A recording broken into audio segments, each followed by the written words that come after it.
नमस्कार नमस्कार नमस्कार। जय हिंद, जय महाराष्ट्र, जय भवानी, जय शिवाजी। मेरा नाम है राजीव कुमार बजाज यानी आरकेबी और मैं हूं नेशन नाउ पर एडवोकेट प्रदीप नाम्बियार जी के साथ। प्रदीप जी, वंदे मातरम। वंदे मातरम, वंदे मातरम। और हम दोनों हैं नेशन नाउ पर, और नेशन नाउ है कहां? हमेशा आपके साथ। जी हाँ प्रदीप जी, आखिर में अगर आप देखें जिस प्रकार आदरणीय सम्मानीय प्रधानमंत्री नरेंद्र मोदी का जो पार्लियामेंट में भाषण था, exactly, it was a very, ठीक है, everybody reported it as making fun of Rahul Gandhi and so on and so forth, but to me it was a very people centric speech. बहुत जबरदस्त तरीके से उन्होंने जो लोगों के बारे में बात करी कि भाई 83 करोड़ लोगों को we are giving free food. Exactly sir. न जाने कितने करोड़, तकरीबन 50 के 55 करोड़ लोग जो हैं वो लाभार्थी हैं Yes. अलग अलग स्कीम्स के। Exactly, direct payment to people in their bank accounts बिल्कुल। From all the schemes, all the government Yes, welfare yes, schemes. yes, yes. This is the first time such a thing has happened, and I tell you what, this prime minister has done more for the poor in the country than anybody else. याद रख लीजिए, ये प्रधानमंत्री जो है नरेंद्र मोदी, उन्होंने भारत के जो गरीब गुरबा लोग हैं उनके लिए ज्यादा किया है किसी और प्रधानमंत्री के बनस्पत। And I am willing to state it over and over and over again. exactly sir. Look at what he has done and look at the confidence that he showed. Now people have two ways. The opposition calls it arrogance, but what we can say is absolute confidence about what he has delivered to the poor, That's the right. poor, downtrodden, and we call the backward people of the country. When he said 80 crore लोगों को मैं मुफ्त का ration देता हूं, then he goes on to say PM Kisan Yojana, 11 crore people have benefited from there. He talked about houses given to 3 crore people. He talked about gas given to or 9 to 11 crore people. Then he talks about toilets constructed for 11 crore people. He says Ayushman Bharat में करीबन 2 करोड़ से ज्यादा लोग उसका फायदा उठा लिया है। Now हर घर नल से जल, नल से इतने करोड़ घर में। तो look at achievements he has given. The achievements gives him, boosted the confidence within him, and that makes the opposition sees that look, that's arrogance. और सबसे बड़ी बात यहाँ पर यह है Yes, yes. कि बाकी पार्टी के जितने भी लोग हैं वो बोलते रहते हैं कि राजीव बजाज जो है, आरकेबी जो है, मोदी मोदी करता रहता है। अरे भाई, अरे मोदी जी ने काम किया है यार, बिल्कुल। अरे जो आदमी काम करेगा उसके बारे में मैं बोलूंगा ना।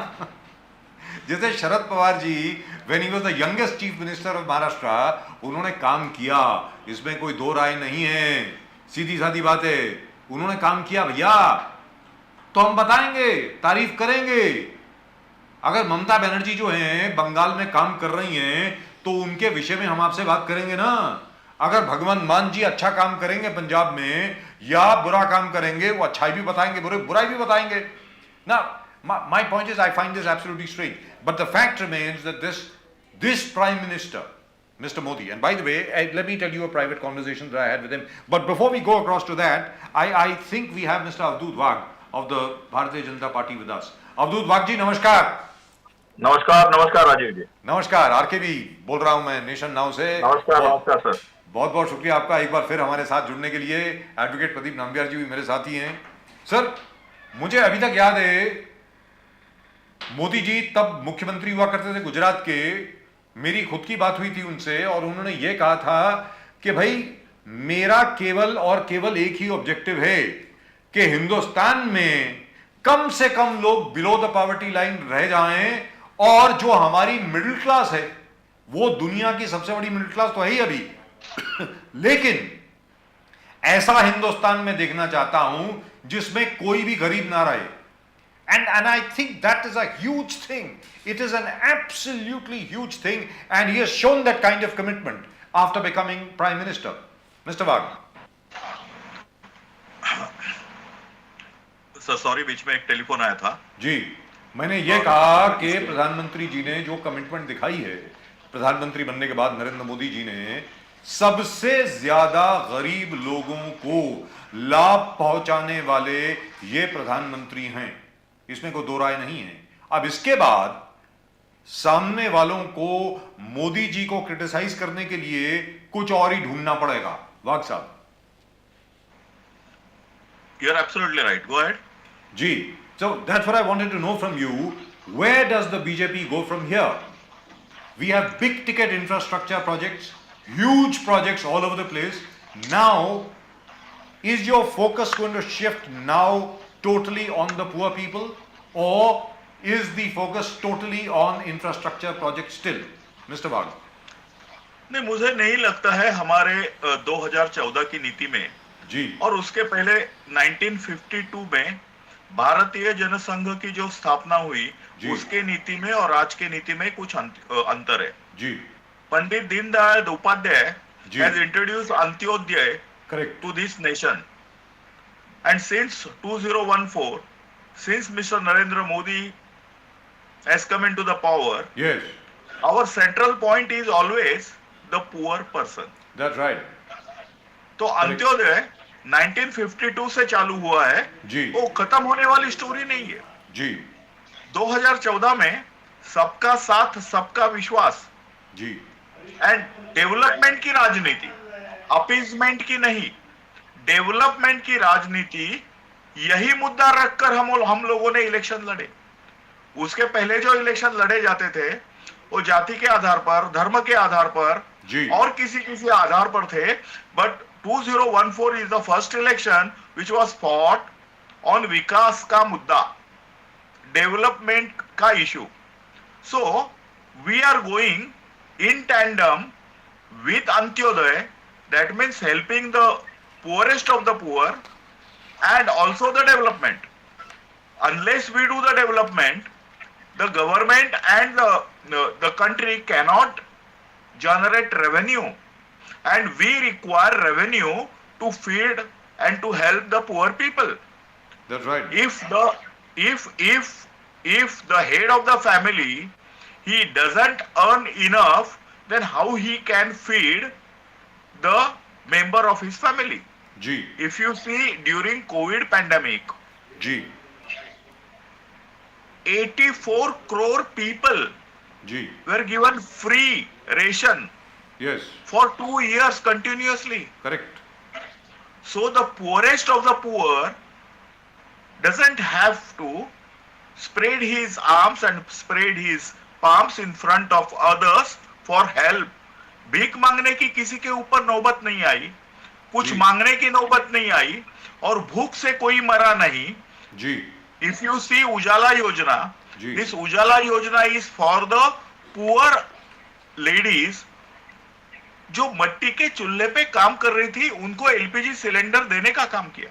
जी If you see the Jivan Bima Yojana, that is also for the poorest to the people. The 6,000 rupees yearly to the farmers help what we are giving, I should not say help, it is a Kisan सम्मान। जो योजना है, किसान Samman Yojana sir Samman Yojana है, जी। उसके लिए जो दे रहे हैं, that is also to the poorest of the people. that's right Now to raise such amount, we need to increase our infrastructure That's so right. that more and more industry will come, industrialization will happen, and at least 25% of our gross domestic product should come from industry. Now majority is coming from service industry, majority is coming from the agriculture industry, but our total share of industry in our GDP is very less. Unless we increase that, we cannot become जागतिक सत्ता. The ji. 5 trillion economy का जो हमने aim रखा है, 5 trillion if we sir have to achieve that. 5 trillion Yeah, 5 trillion economy का जो लक्ष्य रखा है, जी। if you want to become at least number 3 in the next 4-5 years ji. in world economy, ji. then we have to improve our industries. Absolutely, And to increase absolutely. our industry. But over here, as far as India is concerned, आज की तारीख में Apple की जो chip manufacturing units हैं, they are slowly being transferred to India. Apple phones are being transferred to India. Practically all the industry which at one time had the back end in China is slowly and steadily coming over to India, which I think is absolutely commendable, which is absolutely wonderful. Pradeep ji, you wanted to ask something Sir, ये BJP कार्यकारिणी which you had a few days back. in Nashik. Yes, what is the agenda? Are you doing something for the poll-bound Maharashtra where BMC elections is concerned? Then we got 2024 elections also concerned. The main focus is how आम Aadmi party जिस प्रकार से कह रहा है कि free units free units देंगे electricity, फिर हम एजुकेशन सेक्टर पे करेंगे, बोले BMC budget was not proper, it is contractor driven budget. तो development is a fantastic thing that BJP has introduced. You can see पूरे Mumbai is full of development. You got metro 14 lines, you got the bullet train, you got Trans Harbour Link, everything is in place. But the fear that is being infused among the people that there is an impending 37% hike in Adani electricity bills, MSEB electricity bills. What is the BJP agenda for the poor? जैसे आपने PM Modi के गिना दिए, PM किसान, सम्मान, gas connections, हर घर में जल, नल से जल. No, मोदी जी ने पार्लियामेंट में और जिस प्रकार छाती ठोक कर उन्होंने कहा कि I have done so much good for the poor. आप लोग के बाद आपके allegations कौन सुनेंगे? But what is there for the poor in Mumbai and Maharashtra, sir? Sir, first of all, the SRA, ji, this particular scheme which is for so many years being implemented in Mumbai, especially in Mumbai, is it not a free housing for the poor who are staying in Jhopadpatti for years together? A good 260, 270 square feet house. In most of the slums, municipal corporation is giving free water supply, almost free. Ji, In most of the slums, जो हम लोग कचरा निकालते हैं, जी, उसके लिए सब free ही मिलता है, जी, कोई किसी से पैसा नहीं लेता. The sanitation is free. And if you see the transportation in Mumbai, 5 रुपया देके सिर्फ 5 रुपए में आप BST से ट्रेवल कर सकते हैं सर. जी, This is the world's cheapest transport system available in Mumbai. Now you also know, I also know what is worth 5 rupees. And Mumbai के लोग इतने आत्मनिर्भर है और इतने स्वाभिमानी है, उन्हें फ्री में कुछ नहीं चाहिए. What people of India want, see, even the farmer doesn't want any subsidy. They want give us enough water, give us enough electricity, and support us to give a good seed. And we will do our level best, and we will take care of ourselves. उनका इतना ही मांग है. मुंबई के लोगों की क्या मांग है? मुंबई के लोगों की ये मांग है कि हमें अच्छा इंफ्रास्ट्रक्चर दीजिए, अच्छी ट्रांसपोर्ट सिस्टम दे दीजिए. इंडस्ट्री तो अपने आप खड़ी हो जाएगी, सर्विस सेक्टर इंडस्ट्री तो अपने आप, because there is so much skill labour available in Mumbai. Nobody expect anything free in the world. And if you are expecting everything free, then who is going to give you free? आपको free चाय देने के लिए मुझे तो चाय बनाना पड़ेगा कि नहीं? तो मैं सोचूंगा मैं क्यों बनाऊं, मुझे भी फ्री चाहिए. यदि 100% आबादी बोलेगी मुझे फ्री चाहिए, तो बनाने वाला कौन है? तो कोई नहीं है ना. तो somebody has to produce, somebody has to help. This is how the system and economy will grow. However, जो बहुत पीछे है, जी, सामाजिक, आर्थिक, राजनैतिक स्तर पर जो पीछे है, वही अंत्योदय, उनका विकास करने के लिए उनको हेल्प करने की जरूरत है. उनको हेल्प एजुकेशन में की जा सकती है. मुंबई में बहुत सारे म्युनिसिपल स्कूल्स है जहाँ फ्री एजुकेशन मिलता है, तो उनको एजुकेशन में मदद करनी चाहिए. उनको इंडस्ट्री, यदि उनको कुछ बिजनेस चालू करने का है, उसके लिए मुद्रा लोन है ना, 10 लाख तक मुद्रा लोन मिल सकता है. तो फाइनेंशियल हेल्प होती है, एजुकेशनल हेल्प होती है, सैनिटेशन में हेल्प होती है, वाटर में हेल्प होती है, बिजली में हेल्प होती है, घर बनाने में हेल्प होती है.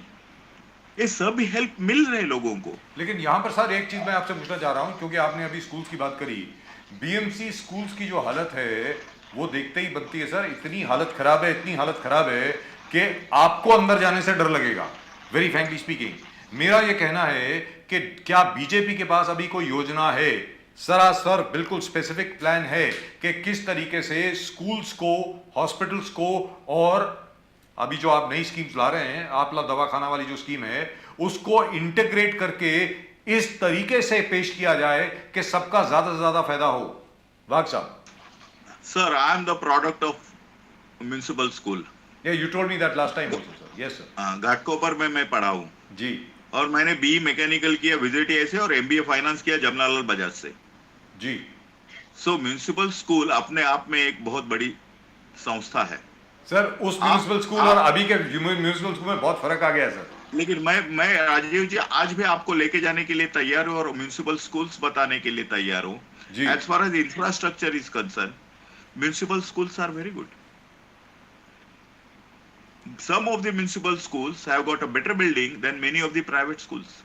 लेकिन लोगों की जो मेंटालिटी है कि गवर्नमेंट की सभी सेवा है फालतू है. गवर्नमेंट सब जेजे हॉस्पिटल और KEM hospital is suppose to be one of the best hospitals in Asia. लेकिन लोगों का विश्वास है क्या? लोग सोचते हैं कि जसलोक में जावे, लीलावती में जावे. They believe more on private hospitals. उसी प्रकार से जो गवर्नमेंट की संस्था है उसके ऊपर लोगों का विश्वास कम है और प्राइवेट संस्थाओं के ऊपर विश्वास ज्यादा है. That is one of the reasons that the students are or should I say that the parents are not ready to enroll their kids in municipal or for that matter government schools like Zilla Parishad or Panchayat Samiti schools. We have to change the mentality, and this mentality is now being changed. I have got some reports where the enrollment of students in Zilla Parishad schools is increasing day by day. In vernacular medium, the enrollment is increasing day by day. It is happening. It is happening because the government has started giving more facilities to these vernacular schools in these government schools. And we have to start continuing that. We have to give them education in vernacular medium as well as we have to give them a direction in English medium so that they will be ready to grasp the knowledge when they will go in a higher schools like for undergrads or even for postgrad educations. Right. Sir wonderful. ये BMC budget को जिस प्रकार से opposition is claiming that it is a contractors budget, there is nothing for employment. You don't have any plans where employment is going to be generated. Your Eknath Shinde ji and Dev Fadnavis ji are managing the entire budget is to manage the elections. That's what the opposition claims. Education के लिए the budget is absolutely less. Sports के लिए absolutely minuscule budget. 50 lakhs. 50 lakhs for the entire sports budget. So 53,000 crores is the budget. So you don't have much for education, don't have much for health, and you don't have much for sports. That allegation the opposition. How are you going to negate that opposition, sir? रोने वाले को रोने का बहाना चाहिए. आप कुछ भी करेंगे तो वो रोएंगे ही. I will take one by one every point. Ji. Now you also said that employment के बारे में कुछ बात नहीं की गई. जी. It is not a responsibility of municipality to generate employment. No. What is the relation of municipality with employment generation? It has nothing to do with that. It is for the services. Simple भाषा में gutter, metre और water के बारे में काम करने वाली जो संस्था होती है उसे म्यूनिसिपैलिटी कहते हैं. इंडस्ट्री के बारे में क्या उनका लेन देन है कि मुंबई में इंडस्ट्री आनी चाहिए, यह रिस्पॉन्सिबिलिटी बीएमसी की नहीं है. मुंबई में रोजगार बढ़ना चाहिए, रिस्पॉन्सिबिलिटी म्यूनिसिपैलिटी की नहीं है. हर लोगों को पानी मिलता है कि नहीं, गटर अच्छे है कि नहीं, रोड अच्छे है कि नहीं, प्राइमरी एजुकेशन अच्छा है कि नहीं, प्राइमरी हेल्थ सेंटर्स अच्छे है कि नहीं, और रास्ते अच्छे है कि नहीं, यही देखने का उनका काम है. और क्या काम है म्यूनिसिपैलिटी का? So if you are expecting municipality to give some defence expenses also to be included or spend something for foreign exchange also, that is, I think that is ridiculous. Now let us go one by one. अब तक क्या होते थे बजाज साहब, ये जो municipality में जो रास्ते बनते थे ना, वही अभी मैं किसी का नाम नहीं लेना चाहता हूँ, 4-5 कॉन्ट्रैक्टर रहते थे और रिंग करा के रास्ते बन जाते थे. रास्ता क्या होता था कि रास्ते का पहला जो बजट रहता था उसमें ही 30-20%, 10% कम करके रिंग बना के लोग लेते थे और बहुत बुरे क्वालिटी का रास्ता बनता था. इवन सीमेंट कंक्रीट का रास्ता 1-2 बरस में उखड़ जाता था और डामर का जो रास्ता है, टार का जो रास्ता है, वो भी खराब हो जाता था. This time for the first time quality assurance plan is included in that tender और जो बिडर्स है उसकी प्री क्वालिफिकेशन क्राइटेरिया जिसको कहते हैं, वो प्री क्वालिफिकेशन क्राइटेरिया हमने बढ़ा दिया है, ज्यादा स्ट्रिंजेंट किया है. उसकी वजह से जिन्होंने बॉर्डर के ऊपर रोड बनाए हैं, अपनी सीमाओं के ऊपर रोड बनाए, जी। सियाचिन के ऊपर रोड बनाए, जिन्होंने डिफेंस के लिए रोड बनाए, जिन्होंने नेशनल हाईवे बनाए हैं, ऐसे बड़ी बड़ी कंपनियां, बड़े बड़े कॉन्ट्रैक्टर्स आए who are very very cautious about their quality, their name, their trademark and their reputation. We have also put into the tender that you should give 20 years guarantee. ये रोड यदि खराब हो जाएंगे तो 20 बरस की गारंटी है, उसका बैंक गारंटी लिया गया है, सिक्योरिटी डिपॉजिट लिया गया है, प्लस उनको कहा गया है कि यदि खराब होगा तो you will be blacklisted through out India. So it is a big tag.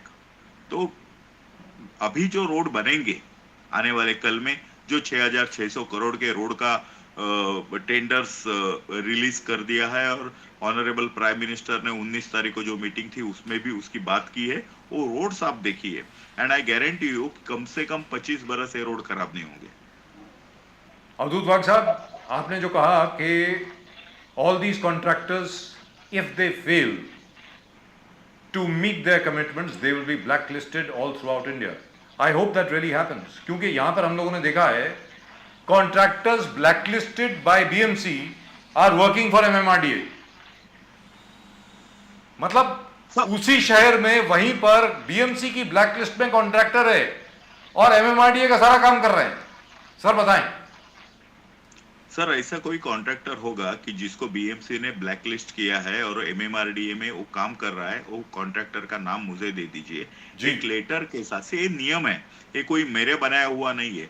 It is a standard नियम होता है, स्टैंडर्ड क्लॉज होता है कि any contractor which is blacklisted in any government, semi government organisation और local self body We'll send it to you, sir. will not be allowed be a pleasure. to execute the contract. We'll send Only it to you thing is that today. somebody, Rajiv ji, somebody has to bring it to the notice of the concerned officer, Right. because it is impossible. For example, if I am a concerned officer, it is impossible for me to know whether you are blacklisted at Bhopal. जी. So if somebody brings that to the notice of the concerned officer, he is Wonderful. duty bound to reject him. He is duty bound. Right. उसका Absolutely नौकरी चला wonderful. जाएगा sir. Clause है, तुम clause के against नहीं जा सकते.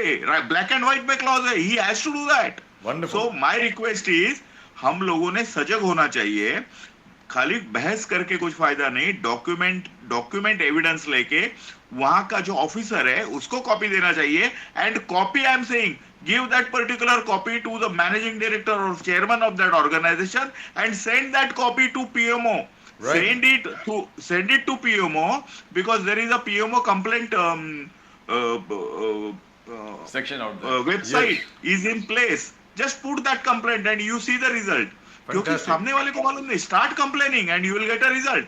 How it Wonderful. can become that I am blacklisted in BMC and I am doing work in MMRDA? Just put a complaint, give documentary evidence, and 100%, I don't have any doubt, he will be blacklisted. His contract will be terminated with immediate effect.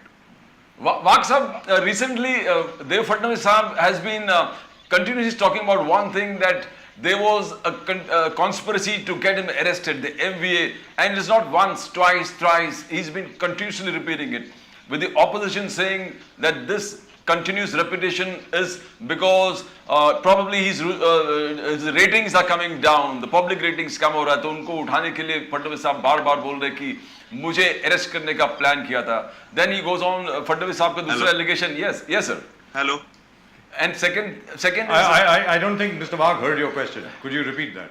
Sir, Fadnavis Sahab over the last few days has been continuously complaining that there was a conspiracy to get him arrested. Arrest करने का एक बहुत बड़ा conspiracy चल रहा था MVA government में. The opposition calls it Mr. Fadnavis's conspiracy to actually build up his ratings that are falling. They're saying after losing some elections here and there, Fadnavis जी के रेटिंग्स कम हो गए, तो उसको उठाने के लिए फडणवीस बार-बार इस चीज का जिक्र कर रहे हैं कि he was going to be arrested. Second thing Fadnavis always talks about is the early morning swearing in ceremony. Now he says Sharad Pawar ji had given his understanding for the entire thing. That's why it happened. And Pawar says, Sharad Pawar ji bolte, no, nothing of that thing happened. But Fadnavis is resorting to this kind of allegations which are untrue. He says, Uddhav Thackeray, we all saw what happened. So what is happening recently? जिस प्रकार से फडणवीस जी इस चीज को बार बार दोहरा रहे हैं, एक अरेस्ट के बारे में, एक शरद पवार जी के बारे में, एक उद्धव जी के बारे में. Sir, is it the ratings are falling? Sir देखिए, आपके दो सवाल है. Yes sir. First of all about the arrest of Devendra ji, and Yes, sir. Another thing is that सुबह 8 बजे का जो शपथ विधि है उसके बारे में यस सर. देवेंद्र जी ने जो बात की है शरद पवार जी के बारे में, उसके बारे में.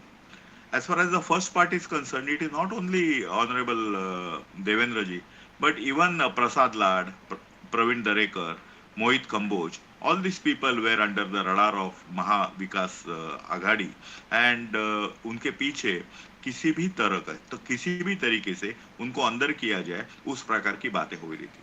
देखो, ये चार तो छोड़िए. How about Kangana Ranaut? How can you forget Kangana Ranaut? How can you forget the attack on Republic TV, Arnab Goswami? How can you forget केतकी चितड़े? बहुत सारी चीजें है ना, बहुत सारे लोगों को अंदर किया गया भी है ना.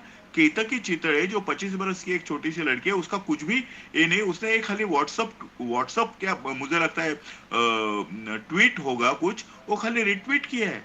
वो पोएट्री भी उसकी नहीं थी, उसको 42 डेज अंदर डाला है. जो सरकार एक छोटे 25 बरस की एक लड़की को, इनोसेंट लड़की को 42 days without any valid reason अंदर डाल सकता है, तो आपको लगता है कि वो सरकार देवेंद्र फडणवीस को ऐसे ही छोड़ देगी? जिस फडणवीस साहब ने उनके खिलाफ आंदोलन छेड़ा है, उनके सब भ्रष्टाचार बाहर निकाले हैं. इवन मैं कहता हूं कि किरीट सोमैया के ऊपर कम से कम 5 दफे सब अटैक हो गया, उसको जान से मारने की कोशिश हो गई, नहीं क्या? बाल गंधर्व मंदिर जो है पुणे में, वहां वो जब जा रहे थे, उनको ऊपर से नीचे ढकेल दिया, मॉब उनके ऊपर चल गया. मुलुंड में जहां रहते हैं वहां शिवसैनिकों ने उनके ऊपर अटैक किया. सो ये क्या दिखाता है? जो आदमी शिवसेना के खिलाफ वो टाइम बात कर रहा था, महाविकास आघाड़ी के साथ ऊपर बात कर रहा था, उन सभी को एन केन प्रकारेण सताइए, मारिए, नहीं तो अंदर डालिए.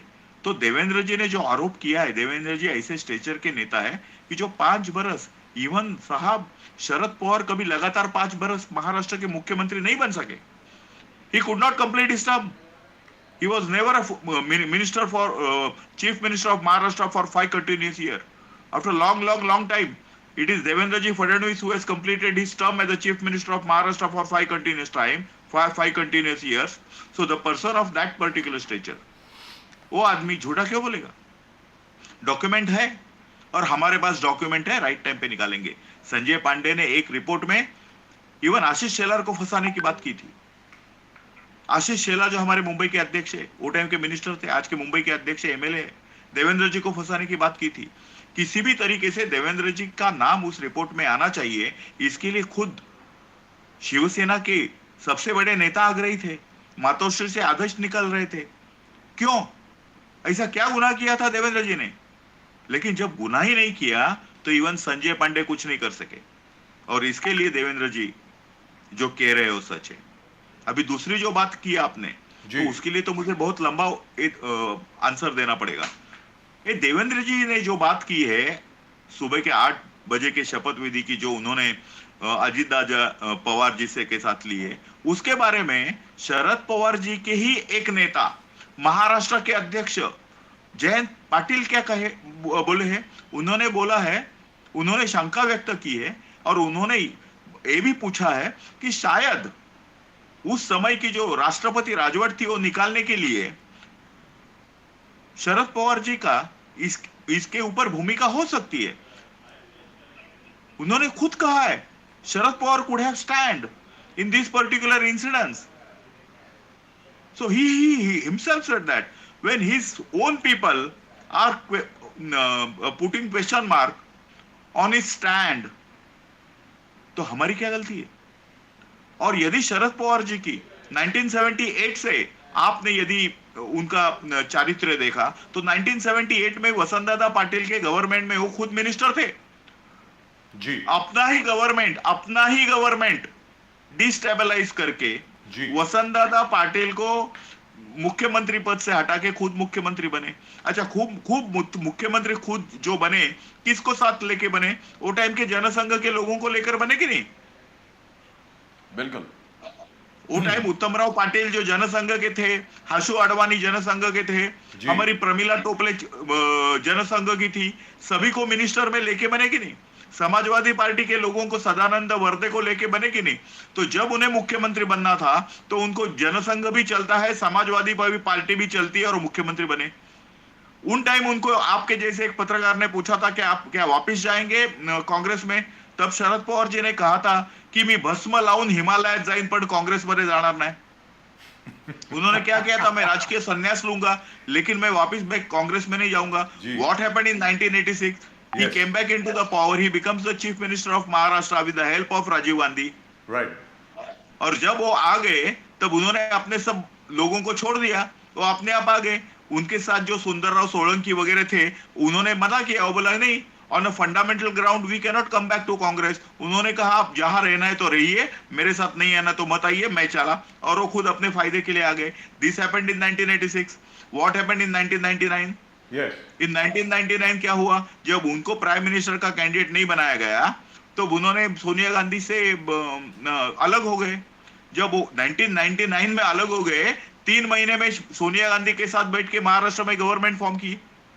1995 में क्या हुआ? 1995 में राजीव जी, शिवसेना और भारतीय Janata party was not in majority. 1995 Vidhan Sabha election, right, I remember. हमें कुछ एमएलए कम पड़ रहे थे जी। वो टाइम क्या हुआ? शरद पवार जी ने जितने लोगों को, उनके लोगों को कांग्रेस से जितने लोगों को टिकट मिला उनको टिकट लेने के लिए कहा, और जिनको नहीं मिला उनको कहा कि अपक्ष रहो। उसमें से जो जीते थे शरद पवार जी के लोग, उन सभी को कहा कि शिवसेना बीजेपी को सपोर्ट दे दो लेकिन कांग्रेस को मत दे दो। वही टाइम राधाकृष्ण विखे पाटिल, हर्षवर्धन पाटिल और बहुत सारे लोग जो कांग्रेस के थे, जो शरद पवार जी के थे, उन्होंने सपोर्ट किसको किया? भारतीय जनता पार्टी शिवसेना को किया कि नहीं किया? सो आप 1978 से 1999 और 1995 का भी मैंने बताया। और बताता हूँ आगे। 1999 में भारतीय जनता पार्टी और शिवसेना भी मेजॉरिटी में नहीं थी और कांग्रेस और राष्ट्रवादी भी मेजॉरिटी में नहीं थी जी। वो टाइम प्रॉब्लम है हुआ कि भारतीय जनता पार्टी और शिवसेना में 95 to 99 शिवसेना का चीफ मिनिस्टर था। वो टाइम हमारी थोड़ी गलती हो गई कि हमने चीफ मिनिस्टर के ऊपर दावा कर लिया, उसमें हमारा समझौता नहीं हो सका। इसके लिए जब तक समझौता नहीं होता है तब तक शरद पवार जी चुप बैठे थे। He was giving a long rope to us. Yes. Yes. Against Congress. Yes. Because at that time also Congress was his biggest enemy. Yes. लेकिन अनफॉर्चुनेटली हमारा समझौता नहीं हो सका। इसके लिए शरद पवार जी को 2.5 महीने के बाद अपना मुख्यमंत्री राष्ट्रवादी और कांग्रेस को साथ में आना पड़ा जी। 4 सीटों की बात रह गई थी, याद है मुझे, 1999 में जी। सर ये बहुत सारी ऐसी चीजें हैं। तो जो शरद पवार जी अपने पार्टी से गद्दारी कर सकते हैं, उस शरद पवार जी के ऊपर विश्वास रखना लोगों को कितना योग्य है। और जो आदमी ने आज तक एक भी गलत नहीं बोला, एक भी झूठ नहीं बोला है, महाराष्ट्र में नेकी की और ईमानदारी का काम किया है, राष्ट्रीय स्वयंसेवक संघ के संस्कार से आया हुआ ये व्यक्ति है, उसके ऊपर ही लोगों का विश्वास है। इसके लिए लास्ट टाइम 123 एमएलए उन्होंने अपने ताकत पर जिता के लाए और ये टाइम 105 एमएलए अपने ताकत पर जिता के लाए। वो है, उनका नाम है देवेंद्र जी फडणवीस। और साहब कभी 50-60 के ऊपर नहीं गए महाराष्ट्र में। 1978 से राजनीति करते हैं, 1972 से राजनीति करते हैं, राजनीति करते करते 50 बरस हो गए, लेकिन ये 50 बरस में साहब कभी 50 के ऊपर या अपने ताकत पे राज्य भी नहीं ला सके। उनके बाद में आ गई मायावती आ गई, उनके बाद में मायावती आई, उन्होंने अपने बल तल पर सरकार स्थापन की। मुलायम सिंह यादव ने अपने बल स्थल पर सरकार स्थापन की। ममता बनर्जी ने बल स्थल पर स्थापन किया। बीजू जनता दल के अध्यक्ष बीजू पटनायक ने अपने बल पर सरकार स्थापन किया। तेलंगाना में वैसा हुआ, आंध्र प्रदेश में वैसा हुआ। आप देखिए जितने प्रादेशिक पक्ष समाजवादी कांग्रेस के बाद में तैयार हुए, समाजवादी कांग्रेस निर्माण किसका है? आदरणीय शरद जी पवार का है। लेकिन उनके बाद में भी जितने जितने पक्ष आए उन्होंने अपने बलबूते पर अपने अपने राज्य में कम से कम एक दफे सरकार स्थापन की। लेकिन 1972 से आज तक राजनीति करने वाले पवार साहब जो है 50 बरस का राजनीति हो गया उनका, उससे ज्यादा एक दफे भी अपने बलबूते पर सरकार स्थापन नहीं की। So why is he called? So अवधूत साहब और ना किसी अपने आदमी को मुख्यमंत्री बना पाए। करेक्ट है। वाघ साहब ये बताएं, इस वक्त हमारे साथ हैं अवधूत वाघ साहब of the Bharatiya Janata Party, the very articulate, the very well informed, the very knowledgeable mister Avdhut Wagh at the moment with us. Avdhut Wagh sahab तो ये बताएं, जहां तक शरद पवार जी का सवाल है, why is he still called the tallest leader politically in Maharashtra? Why? Sir कभी कभी लोग मुझे भी कहते हैं कि you are number 1 spokes person of Maharashtra. मैंने वो लाइटली लेना चाहिए, इतना सीरियसली नहीं लेना चाहिए। वाघ साहब, अजित पवार ने जिस प्रकार से रिसेंट एलिगेशंस करने लगे कि दिस गवर्नमेंट में ऑपोजिशन पे अटैक्स बहुत होने लगे, जैसे आदित्य ठाकरे के कॉन्वॉय पर अटैक हो गया, death of a journalist Shashikant. Sir क्या होता है, आप बहुत सारे सवाल पैदा होते हैं, मैं तुरंत बोलता हूँ। आदित्य ठाकरे के कॉन्वॉय पे अटैक हो गया और पुलिसों ने बोला कि नहीं हुआ, तो झूठ कौन बोल रहा है? हम बोल रहे हैं कि वो बोल रहे हैं? Police has declared officially that there was no attack on Aaditya convoy in Sambhajinagar. And Shashikant Walse, the journalist refinery मुद्दे पर, they say that was a backlash for protesting against the refinery. तो उसको क्या देखते हैं? Journalist death, is it an accident, is it a murder, or how you call it? Ajit Pawar says that this is the way the Eknath Shinde, Dev Fadnavis government are threatening the opposition who raises dissent against the government. ये तो मुझे लगता है कि बहुत अच्छी बात नहीं है, क्योंकि हम लोग इतने भुलक्कल तो नहीं है कि अर्नब गोस्वामी के साथ क्या हुआ हमने देख लिया है। अटैक कैसा होता है, जर्नलिस्ट के ऊपर कैसे अटैक किया जाता है। अर्नब गोस्वामी जैसे बड़े आदमी के ऊपर उसको घर से बाहर निकाल के 1 नहीं 2 नहीं 3 नहीं 50-50 पुलिस और वो भी राइफल लेके उसके घर में घुस जाते हैं, उसके बच्चों के सामने, उसके वाइफ के सामने उसको खींच के लेके आते हैं। और वो भी एनकाउंटर स्पेशलिस्ट को भेजा जाता है। अब एनकाउंटर स्पेशलिस्ट को भेजा जाता है। वो अटैक हमने अभी अभी देखा है, उसको ज्यादा बरस भी हो नहीं है। Let me tell you, Ratnagiri में जो कुछ हुआ है उसकी हम लोग हृदय से निंदा करते हैं। अटैक वर्तमान पद जर्नलिस्ट के ऊपर होने दो, नहीं तो ऑर्डिनरी आदमी के ऊपर होने दो, यह निंदाजनक ही है। किसी के ऊपर भी हाथ चलाने का, उसको गोली मारने का, उसका हिंसा करने का किसी भी आदमी को अधिकार नहीं है। We are staying in a very progressive society which we have to work within the framework of law, rules, regulation, abide by the rules, and nobody has got a right to take the rules, laws and regulations in their own hand. जिस आदमी ने एक हत्या की होगी, कितना भी बड़ा होने दो, कायदे के अंदर उसे आना ही है और उसे सजा होनी है। And our government is very strict and stringent. We have already given instruction to the chief of the area not to leave a single stone unturned, कि इनका जब तक पर्दाफाश नहीं होता है, उसके पीछे कौन है। देखो, जिसने खून किया उसको तो पकड़ ही लिया है, लेकिन is he a criminal? What is the motive behind that crime? कोई दूसरे आदमी है क्या जिसके बताने के ऊपर उसकी हत्या हो गई है? ये सब की जानकारी होगी। So the story which is going around all over the media at the moment with us, Mr. Avdut Wagh, and you're watching us on Nation Now, the story which is going around in the media, the local media in Konkan, is that this is because this gentleman who has been murdered, this journalist who has been murdered, was in fact opposed to the Aramco refinery. इसकी वजह से उनको मार दिया गया, जो local property dealers का cartel है उन लोगों ने, ऐसा कहा जा रहा है सर। अवधूत वाघ साहब, मुझे लगता है कि इसमें कोई तथ्य नहीं है। मैं चाहता हूं कि इसमें कोई तथ्य नहीं होगा, मैं चाहता हूं, क्योंकि कोई भी आदमी, हर एक को अपने विचार रखने का इस लोकशाही में हक है। मैं रिफाइनरी के सपोर्ट में हो सकता हूँ, विरोध में हो सकता हूँ. As a human being I have got a right to express my views. और खाली आपके विचार मुझे पसंद नहीं, इसके लिए आपको मारना ये उचित नहीं है, शोभादायी नहीं है.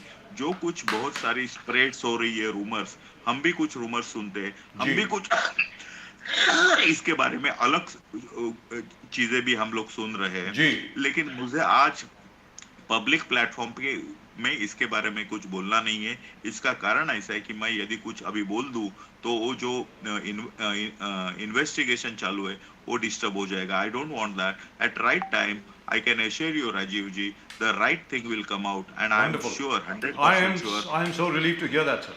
I am so relieved to हाँ. hear that. अब्दुल बाग साहब, कोई- आखिर में चलते चलते in terms of the BMC elections जब भी अनाउंसमेंट नहीं, होगी. सिर्फ दूसरा बात रह गया. जी अजीत जी जी दादा जी का. बोलिए ना सर, बोलिए प्लीज. तो अजीत दादा जी का ऐसा है कि जी.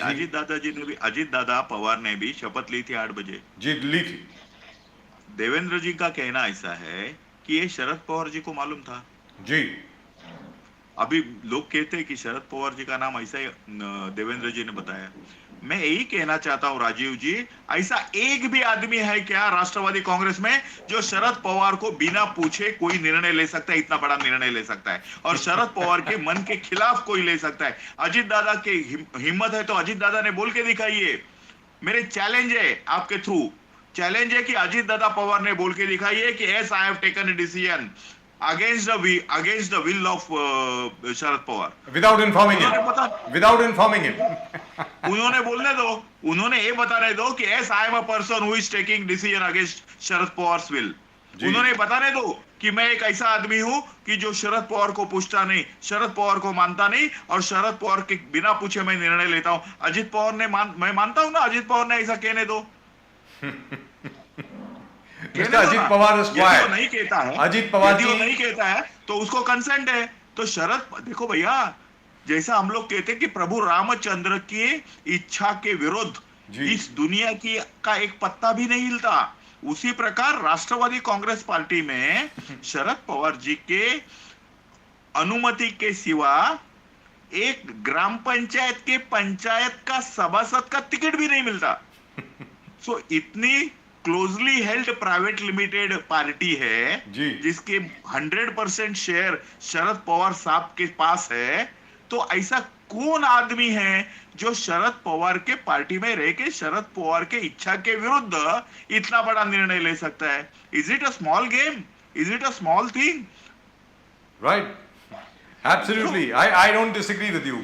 तो स्टार्ट आस्किंग दिस क्वेश्चन. नहीं तो मेरा चैलेंज है, अजीत दादा ने कहना है कि yes I am the person who is taking decision in Right. Spite of opposition of Sharad Pawar. Right.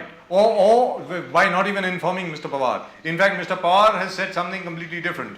But to go into that, we'll go into a different area altogether. In the meantime, sir, just one final question. The BMC elections are due. Has the BJP come out with a proper plan as to what its campaign will be like? कहां पर, किस जगह पर, किस प्रकार भारतीय Janata party अपना पक्ष रखेगी लोगों को लुभाने के लिए, ताकि आपकी मेजॉरिटी आ सके बीएमसी में? सर. देखो, 6 बरस पहले, करीबन 6 बरस पहले जब इलेक्शन हो गई थी, जी. तब 82 सीट्स हमें मिली थी जी. और शिवसेना को 84 सीट्स मिली जी. थी. अंतर सिर्फ 2 सीट्स का था. जी. Now in this last 6 years क्या क्या हुआ है देखिए. लास्ट 6 बरस में कम से कम 3 बरस, 3.5 बरस देवेंद्र जी के नेतृत्व में राज्य सरकार ने किया हुआ काम इन लोगों ने देखा है. 2.5 बरस बंद पड़ी हुई मेट्रो अभी वापस देवेंद्र जी के नेतृत्व में चल रही है, लोगों ने देखा है. जी. म्यूनिसिपैलिटी में आज कम से कम 6 एसटीपी प्लांट्स जो है, हमारे जो समुद्र के किनारे खराब करने वाले, जो हमारी जो पानी की लाइन थी, सीवेज पाइपलाइन की, जो डायरेक्टली समुद्र में जाती थी, उसके लिए जो एसटीपी चालू किए, world class STP with a permission and with a guideline of Central Pollution Control Board, Maharashtra Yes. Pollution Control Board, as well as National Green Tribunal के लक्ष्य में जो हो रहा है उसके हिसाब से हम लोग काम कर रहे हैं. तो ये जो काम हो रहा है उसके लिए 6 एसटीपी बना रहे, अच्छे रोड्स बना रहे, मेट्रो बना रहे, हेल्थ सेंटर्स बना रहे, अपना दवाखाना के माध्यम से हम लोग चालू कर रहे, वो लोग देख रहे हैं। हमें लोगों को लुभाने की जरूरत ही नहीं है, लोग देख रहे, लोग अंधे नहीं है, और मुंबई की जनता बहुत होशियार है, वो जी। देखने वाली है, और हमें इतना बहुमत दे। जी I can tell you for sure sir, आज लिख के लीजिए, 150 के नीचे हमने यदि सीट जीती तो आप मुझे पूछ के लेना, 150 Fantastic. to the minimum. BJP, Yes. to the BJP alone. No, BJP and बाळासाहेबांची Shiv Sena. We are going to Balasaheb fight this Shivsena election. and BJP together 150 plus. Is that what you're saying? 150 plus और मित्र पक्ष, of course हमारे मित्र पक्ष है, RPI है, हमारे मित्र पक्ष है, तो हमारे जो मित्र पक्ष है, जो हमारी मित्र पक्ष है, वो मित्र पक्षों के साथ भारतीय जनता पार्टी और मित्र पक्ष मुंबई महानगर पालिका में 150 कॉर्पोरेटर्स जिता के लेगी. यांना आम्ही चारी मुंड्या चित करू, यांना तोंड दाखवायला जागा देणार नाही. आणि आतापर्यंत महाराष्ट्रामध्ये आणि विशेषतः मुंबईकरांवर केलेल्या अन्यायाला यांची फळं यांना भोगावी लागतील. Right. Thank you so much, Mr. Wagh. It's been a great pleasure talking to you as always. The very articulate, very knowledgeable, and very strong in his views and opinions, Mr. Wagh. Really wonderful talking to you, sir. Thank you so much. Thank Vande you, sir. Mataram. Thank you very much. Vande Mataram. Vande Mataram. That was really wonderful. That was a wonderful Absolutely, conversation. sir. He is one of the And- most and- ardent And our PCR likes him so much Yes. that they just put Mr. Wagh on the screen Yes. as if we were not there, which is okay, which is fine. अवधूत वाघ साहब को हमारे जो PCR के लोग हैं, हमारे जो production team है, इतना ही मोहब्बत करते हैं उनसे, इतनी मोहब्बत करते हैं कि वो भूल गए कि प्रदीप नाम्बियार जी और मैं भी यहाँ पे बैठे हैं. लेकिन दैट्स ऑलराइट. वाघ साहब बहुत अच्छा बोल रहे थे, ऐसी कोई बात नहीं है. I was listening to him very closely. He is And what fantastic. He's and- speaking and- very and well what- with the facts and what he said about Sharad Pawar, Yes. you know, you have to hear him. It Yes. was fantastic. Really and truly He fantastic. spelled out the entire history. I mean, The entire career, Yes. which is absolutely true, in the entire career of Sharad Pawar ji के पूरे political career में, उनके राजनीतिक जीवन में, शरद पवार जी ने आज तक कभी पूरे 5 साल अपनी टर्म के पूरे नहीं किए. आज तक मुख्यमंत्री कई मर्तबा बने, लेकिन he has never ever completed 5 years. yes. Number yes, 2. Yes. Number 2, NCP बनने के बाद एनसीपी का मुख्यमंत्री कभी नहीं बना है. आप ये देख लीजिए, 1999 के बाद जब एनसीपी बनी, राष्ट्रवादी कांग्रेस पार्टी बनी, राष्ट्रवादी कांग्रेस पार्टी के उप मुख्यमंत्री बने हैं, Yes. Yes. मुख्यमंत्री कभी नहीं बने. But we'll talk about that at some other point of time. We've already had enough of a discussion on Mr. Sharad Pawar. At the moment with us, our very dear friend from the Aam Aadmi Party, Mr. Aditya Paul. Aditya Paul ji, namaskar. Namaskar, Mr. Bajaj. Namaskar. How are you? Lovely to see you again. I'm good. Lovely to see you. Well, I can't see you right now. I can hear you. I can't see you. I can see you guys very clearly. Right. I can't seem to see you even now.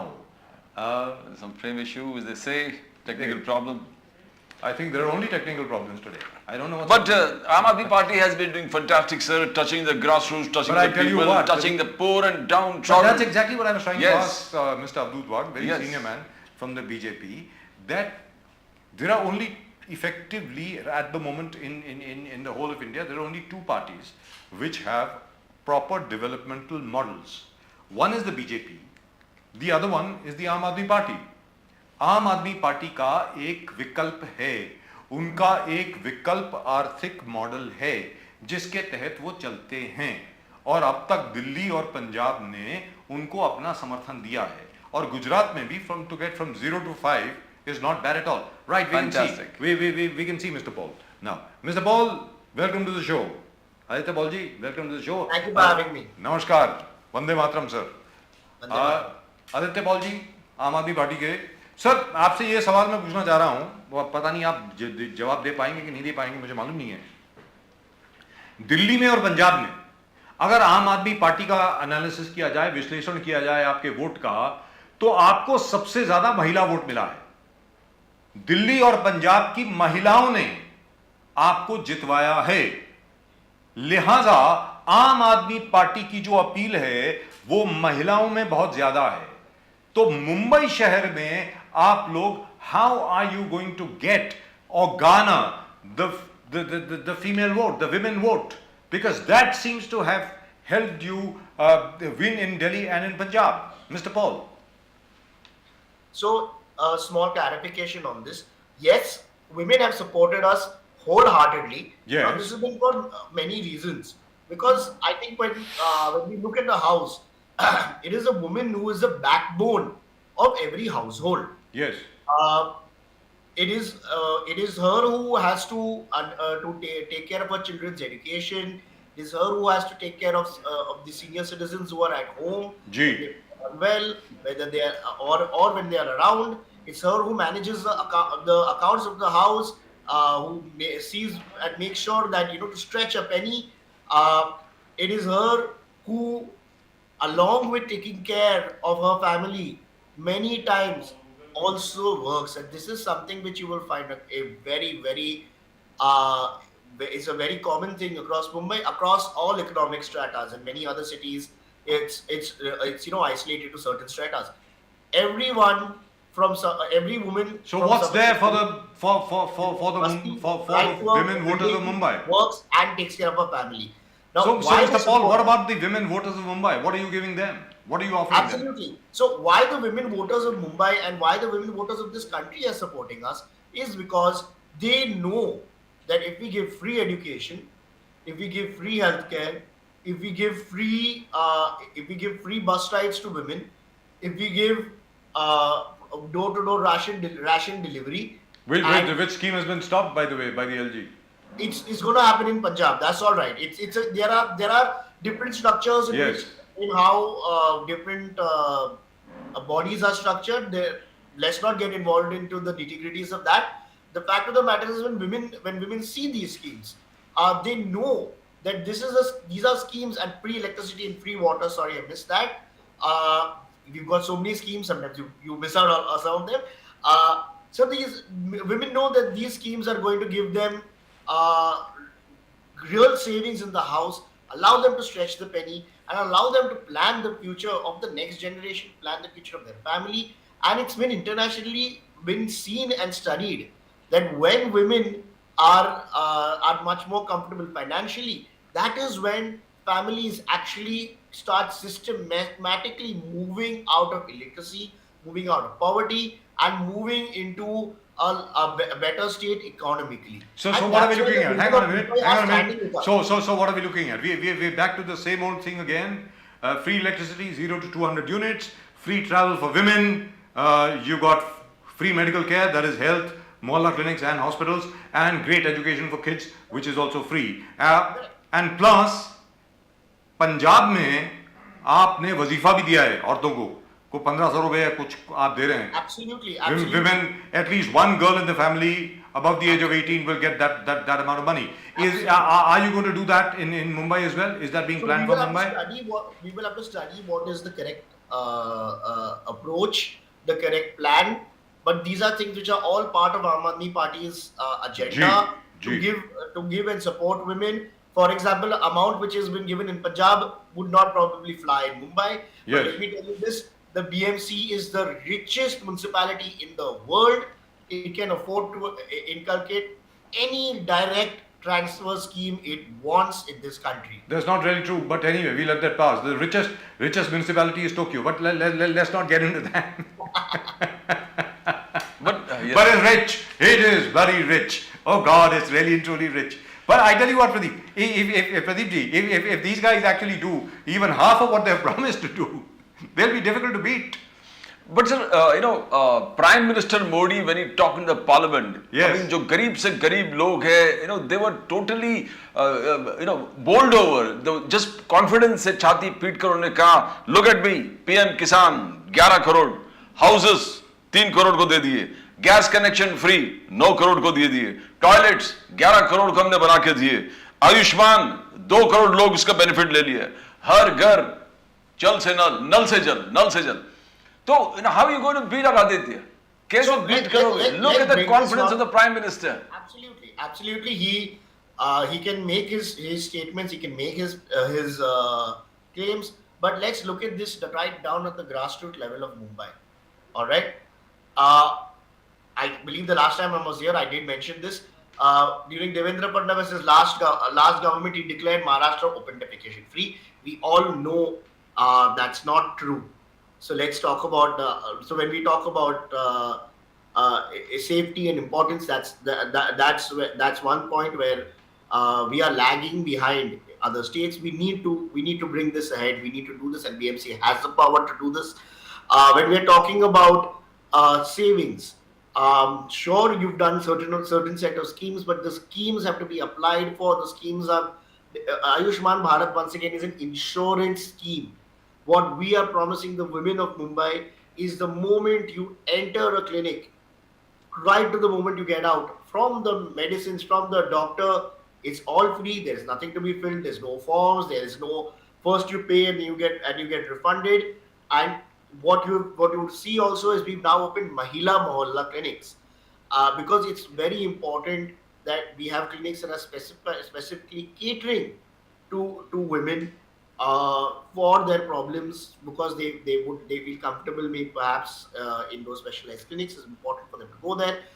When we talk about the pink ticket, which is a free bus ride, again, you don't have to apply. You just sit in the bus and the conductor says, do you want the pink ticket or not, and you get a pink ticket. Again, it's voluntary. There are many women who have the higher economic strata who travel by buses who buy the ticket and don't take the free scheme. It is open to everybody. And when we talk about education, again, you don't have to apply under various schemes. You enter the school right up to the moment your child is out and is past his 10th standard. Education is free. These are easy schemes for people to understand, to achieve and go through. These are things that the women of Mumbai want. Let me give you an example from my ward, which is Veera Desai Road. I had spent a few days running pillar to post for a daughter of one of my voters, who at the very young age of 2 years had to get some serious surgery done. She was put in the Wadia Children's Hospital. Sorry if I'm getting the name wrong, but the Children's Hospital that's in Lower Parel. They had to fill up a form to apply under these schemes, which the Prime Minister himself is सीना छीन के ऐसे बोल रहे हैं कि I've done this. उनको ये स्कीम्स के लिए अप्लाई करना पड़ा, और ये स्कीम के लिए वो गए, उन्होंने स्कीम भरा और उन्होंने बात किया कि भाई हमारा करवा दो, और कोई क्लैरिटी नहीं था, आज होगा कल होगा, डॉक्टर भी रुके हैं, हाँ ना, तुम्हारा सर्जरी कब अप्रूव होगा स्कीम के थ्रू. हमें भाग दौड़ करके फिर जाके इंटरवीन करके बात वहां के जो डेजिग्नेटेड सोशल वर्कर से बात करके समझा के क्लियर करना पड़ा. अभी ये एक बस्ती में रहने वाली औरत की बेटी की बात है. अगर मैं नहीं रहता था सर, पता नहीं वहां पे कितने पेशेंट्स हैं जो 15-15 दिन, एक महीना रुके हैं, बेड के चार्जेस पे कर रहे हैं फॉर ये स्कीम टू क्लियर होना.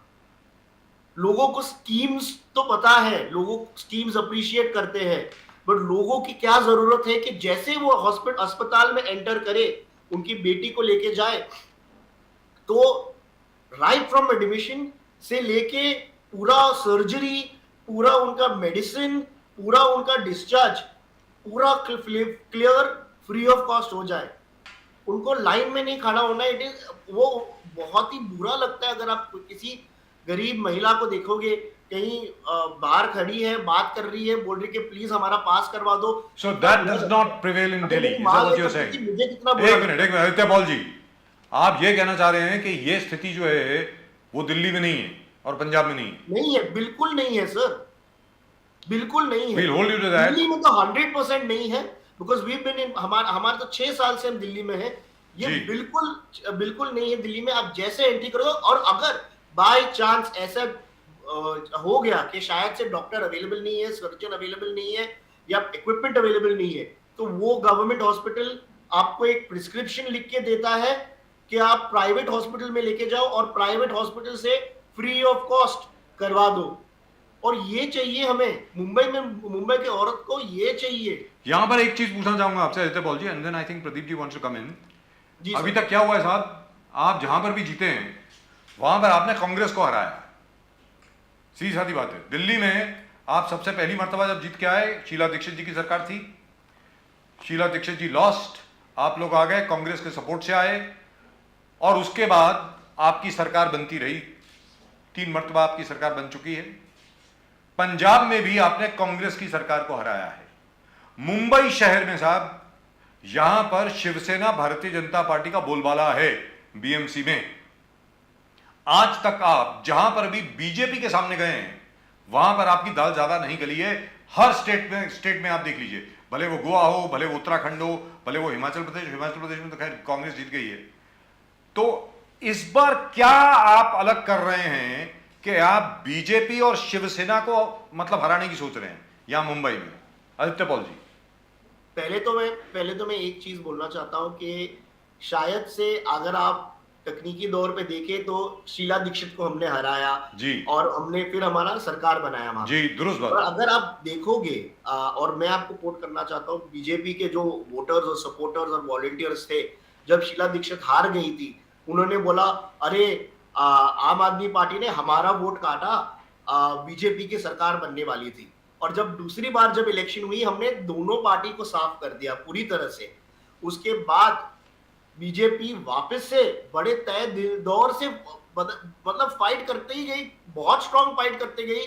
वहां पे अमित शाह जी को हमारे शहर, हमारे देश के होम मिनिस्टर तक को डोर टू डोर करना पड़ा, फिर भी हमने बीजेपी को हराया।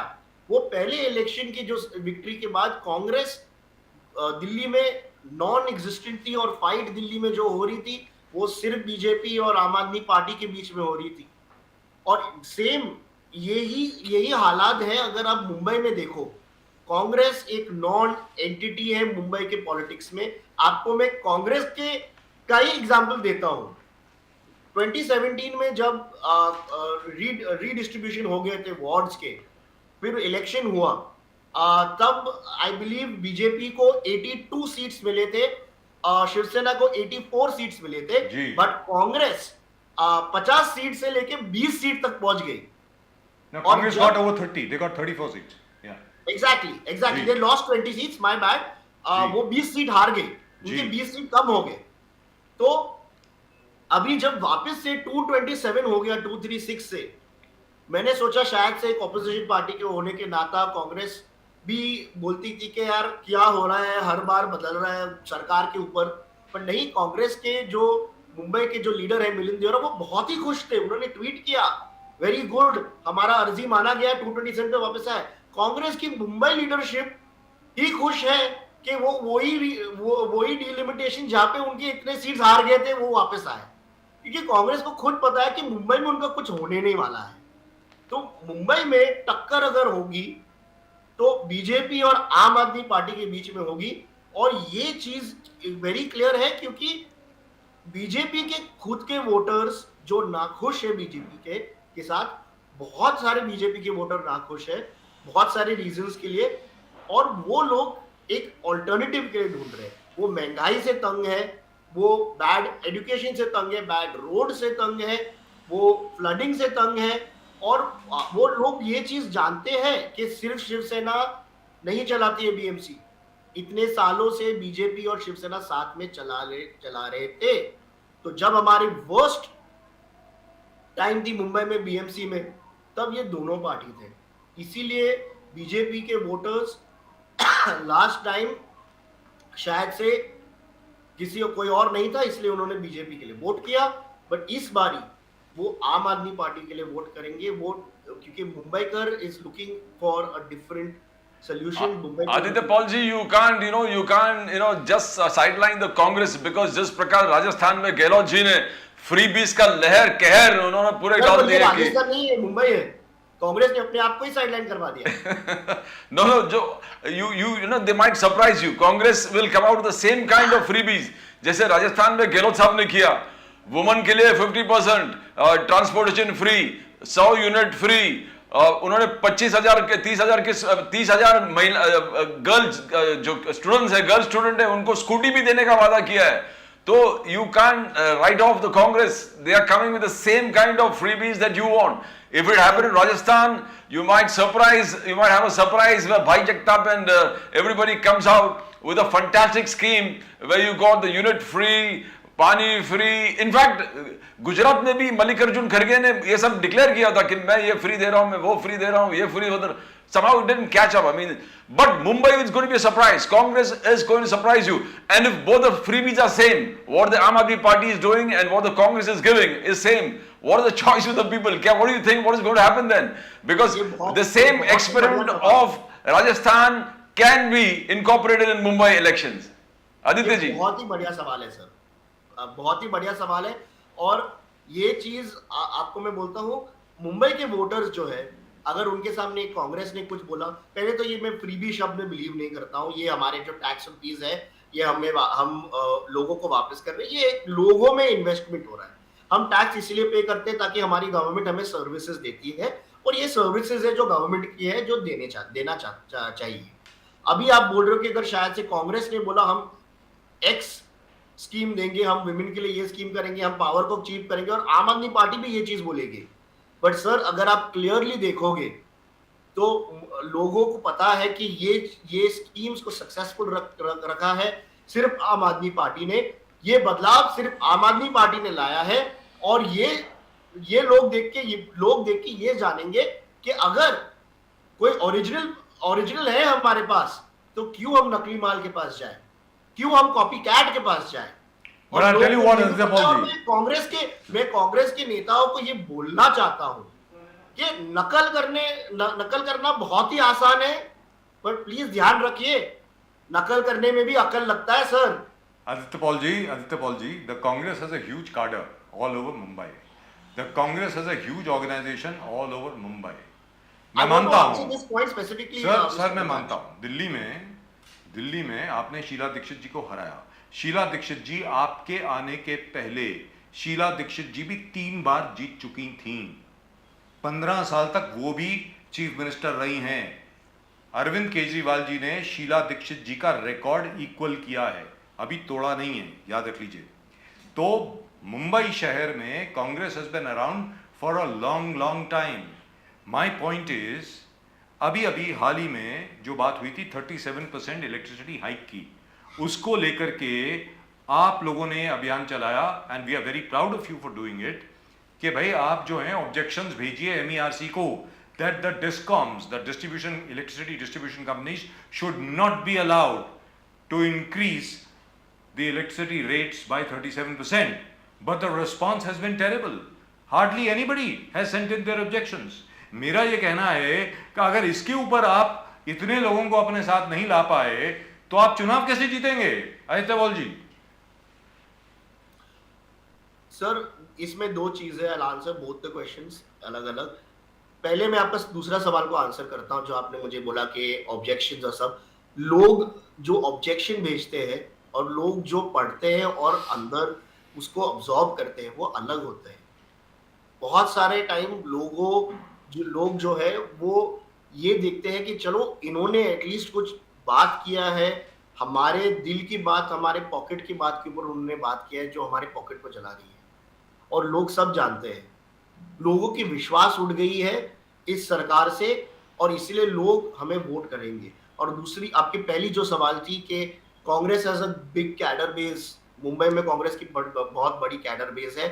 सर, मुंबई में मैं आपको बोल सकता हूं, क्योंकि मैं ग्राउंड पे हर बार होता हूं, मुंबई में कांग्रेस का जो कैडर बेस है वो बिल्कुल डिसहार्टेंड है, वो बिल्कुल अनइंटरेस्टेड है, क्योंकि उनको भी पता है कि कांग्रेस कभी BMC में एक प्रेजेंट पावर हुई ही नहीं है।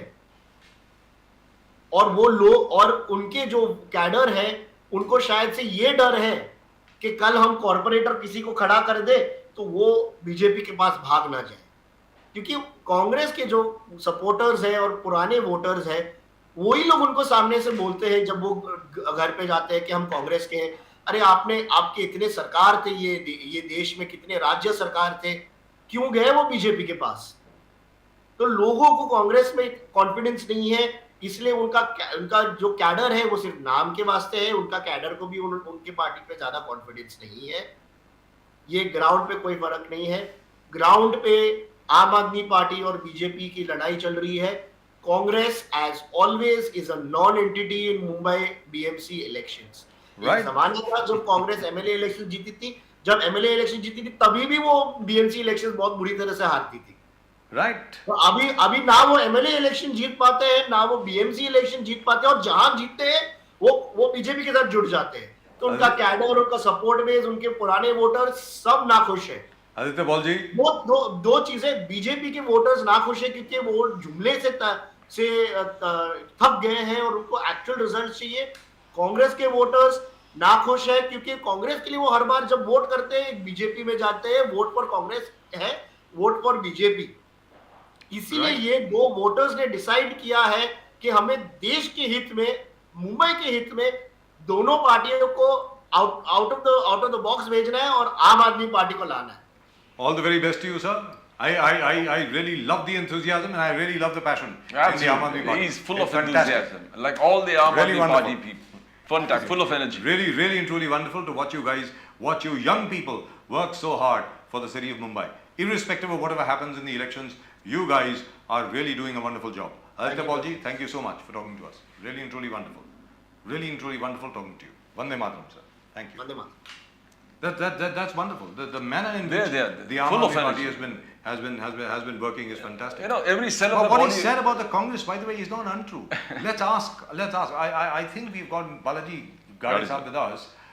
Balaji Gade Saab, namaskar. नमस्कार सर, नमस्कार। नमस्कार बालाजी गारे साहब, नमस्कार। अभी आम आदमी पार्टी के आदित्य पॉल साहब हमारे साथ थे। जी जी। तो उन्होंने जो बात कही है उसमें कुछ दम है।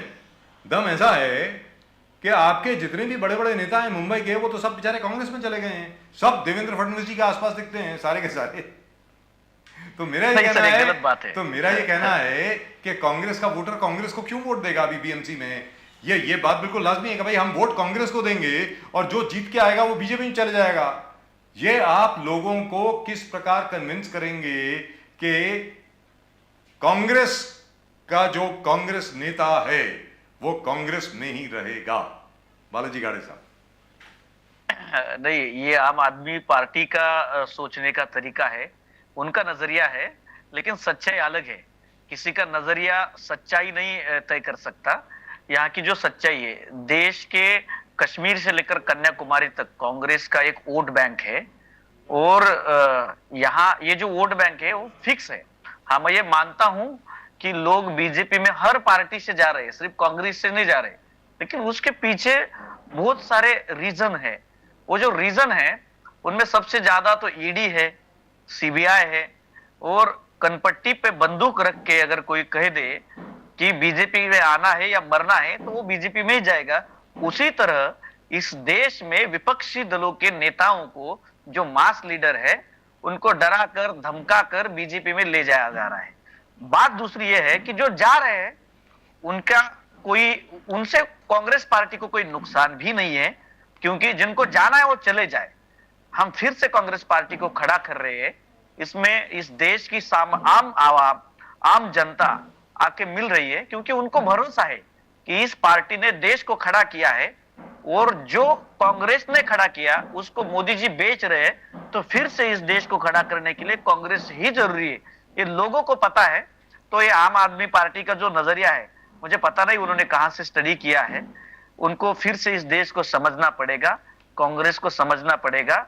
और वो कह रहे थे कि कांग्रेस में क्या वो नकल करने के लिए कुछ अकल वगैरह चाहिए वगैरह वगैरह।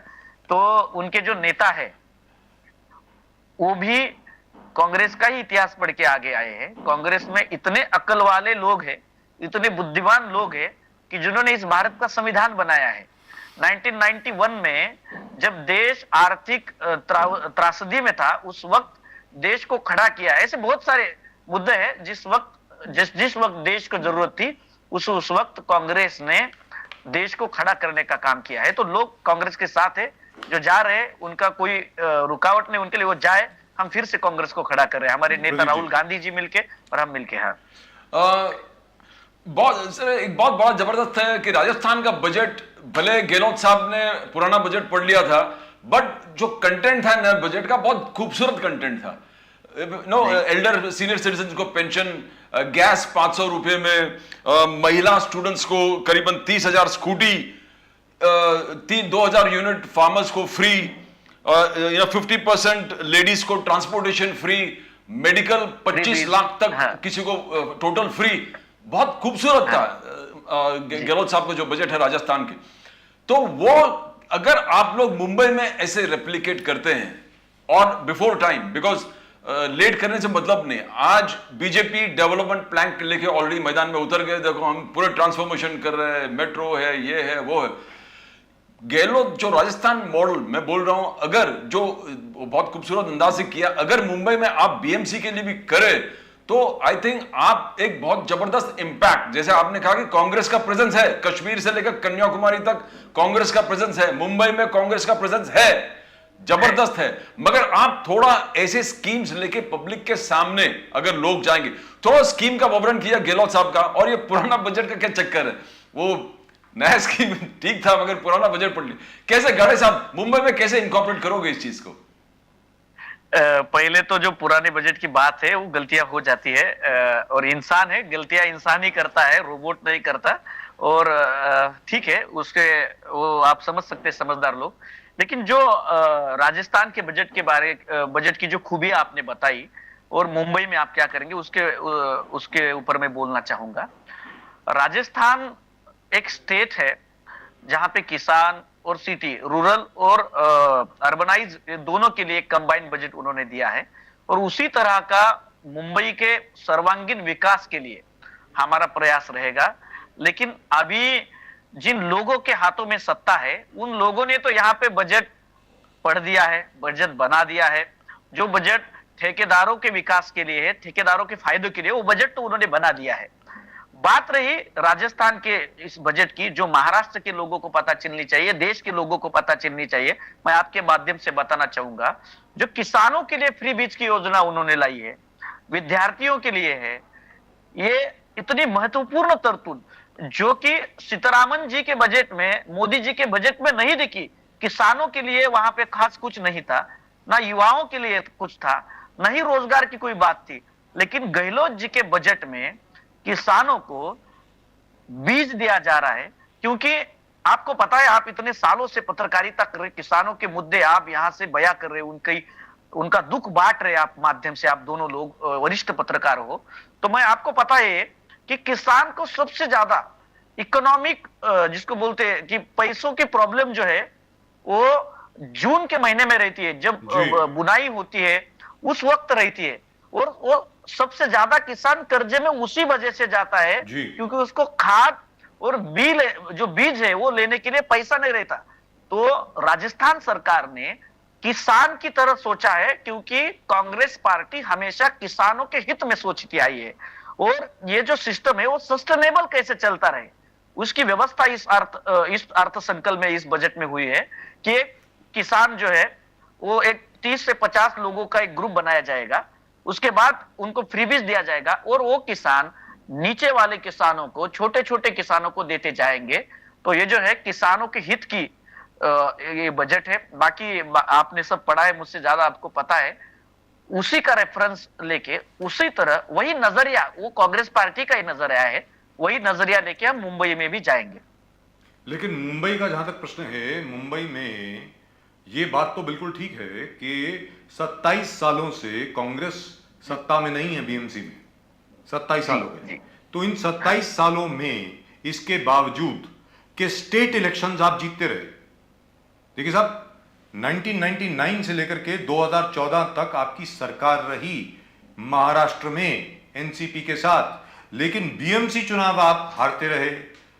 इसके पीछे क्या राज क्या है? क्योंकि राजनीतिक अटकलें ये लगाई जाती हैं कि आप लोगों ने बीएमसी शिवसेना के लिए छोड़ दी कि आप लोग वहां देखिए, आपको जो कुछ करना है, हमें यहां डिस्टर्ब मत करिए।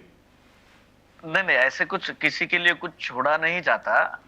हर वक्त बातें और रेफरेंसेस हर चीजों के बदल जाते हैं जब वक्त बदल जाता है।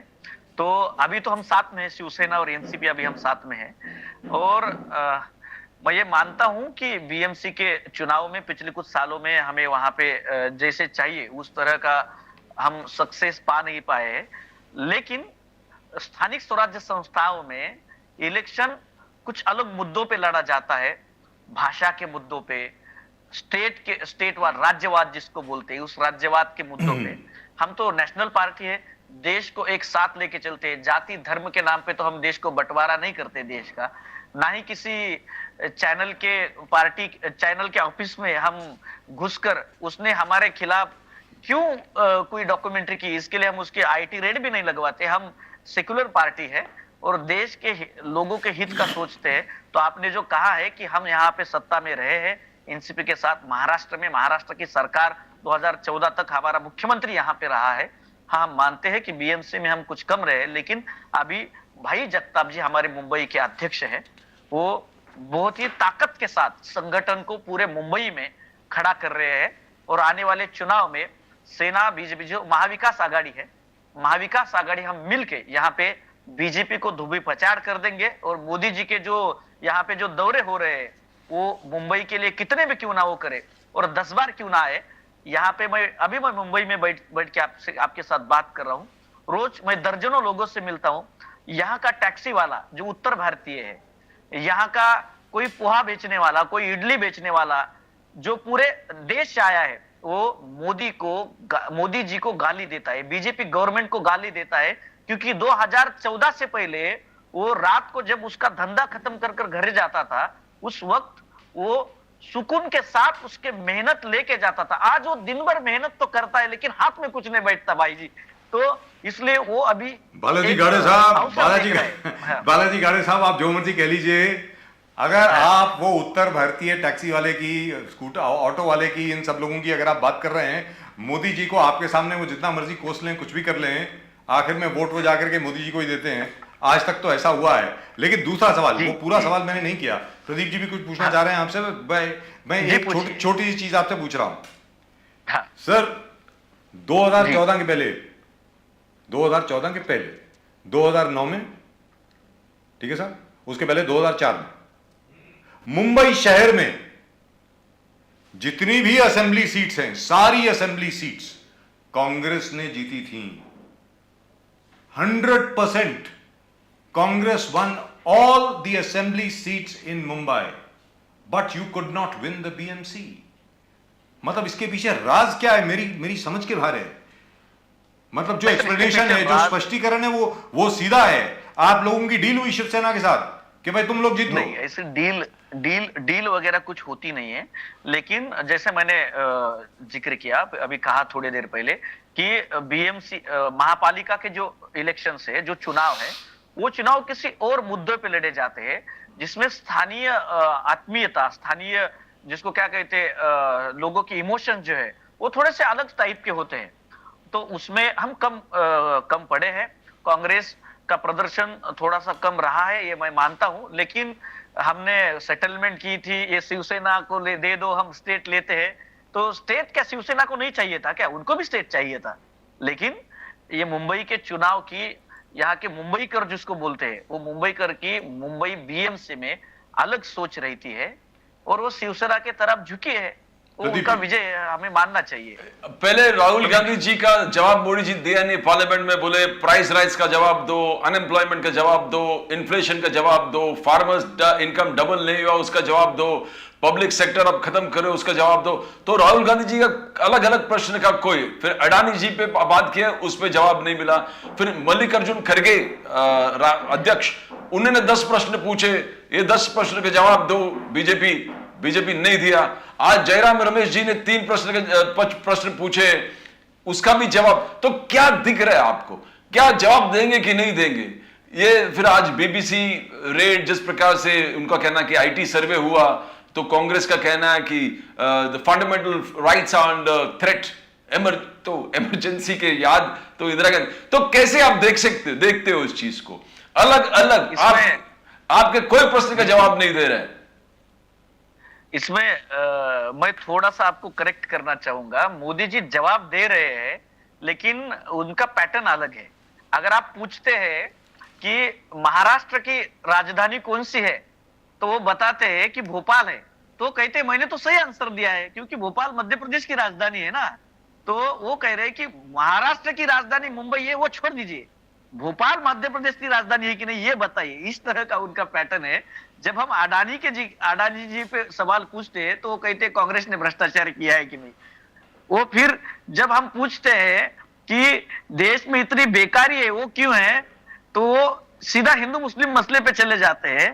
तो आपने जो कहा है तो उसी तरह से उनको किसी प्रश्न का जवाब देना नहीं है।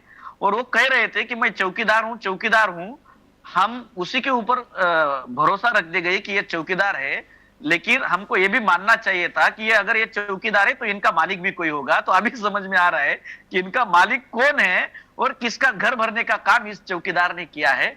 तो ये चौकीदार जिसने देश को बेचा है, ये मोदी जी न राहुल गांधी जी के सवालों का कोई जवाब देंगे। लेकिन अब डर गए हैं। वो डर उनके चेहरे पे, उनके बर्ताव में हमें दिखाई दे रहा है। और उसका सबूत आज उन्होंने, जब राहुल जी मांग रहे थे कि हमको अडानी के ऊपर जेपीसी चाहिए, उन्होंने बीबीसी के ऑफिस के ऊपर रेड करवा दी। तो इसमें डर दिखता है और यह डर आज जनता को समझ में आ रहा है।